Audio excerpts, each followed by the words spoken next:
দুনিয়াতে যে ব্যক্তি শয়তান মানুষ শয়তান, তার সাথে জিন শয়তানের যোগাযোগ থাকে। বিশ্বাস করেন না? দুনিয়াতে যে ব্যক্তি মানুষ শয়তান, তার সাথে জিন শয়তানের যোগাযোগ থাকে। একটা হাদিসে এমনও পড়েছিলাম আমরা স্টুডেন্ট লাইফে, আল্লাহ রাব্বুল আলামিন যখন কোন আদেশ নাজিল করেন তখন ফেরেশতারা সেটা নিয়ে ডিসকাস করতে থাকেন আসমানে, এবং জিন জাতি প্রথম আসমানের কিনারা পর্যন্ত পৌঁছে যায় এবং সেখানে গিয়ে কানে শ্রবণ করার চেষ্টা করে কি নিয়ে আলোচনা করা হচ্ছে।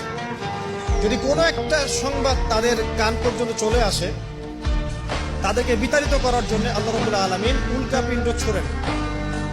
ওখানকার ফেরেশতারা আছেন, তারা অগ্নিশিখা নির্বাপন করেন। সূরা সফফাতের প্রথম দিকে পড়ে দেখবেন।